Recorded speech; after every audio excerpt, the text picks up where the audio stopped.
Ngungo kaunti-ini ya Migori, mundurume ucio omithirio ni mwaki wa thitima na gukua riria ekugeragia gucokia thitima thukuru-ini ucio na njira ya ngungo, kuona ni irarengetwo ni kambuni ya Kenya Power, ndeto iria iguciriirie muingi na njira nene.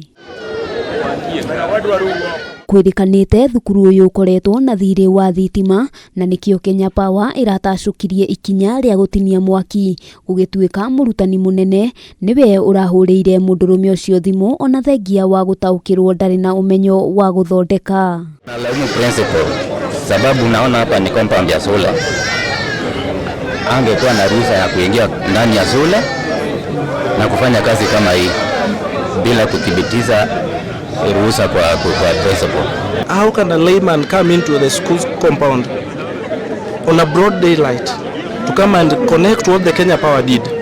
That is an explanation that we will want to get from the school's administration and in details. And did they look at the papers? The boy is not having papers. How did he reach the school compound to come and connect what the Kenya Power disconnected? Kuringana na family ya Felix Akoth, muru wa nyina mekuiguithanirie na murutani munene arihwo ciringi 500 gukirikana riritirio rita ria mbere thitima icio iracokio na njira ya ngungo thukuru-ini uyu. He came and called. The wife was there, there were witnesses. He's the one who called.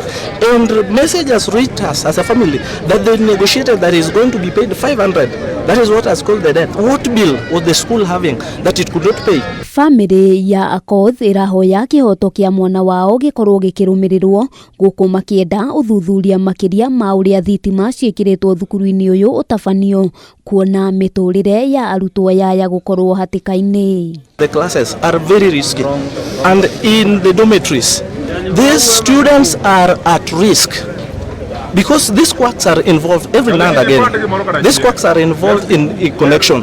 So after this one has been dealt with, let Kenya Power look at what has been connected in the entire school. Ndeto ĩno nĩ ĩkĩrĩtwo mũkonde nĩ cibu wa itũra rĩrĩ John Agoro, ũrĩa ũhithũrĩtie atĩ thukuru ũyũ ũkoretwo na thirĩ wa ciringi 290 ona gũtuĩka gũkinyĩria rĩu nĩ marĩhĩte mũigana wa ciringi 100,000.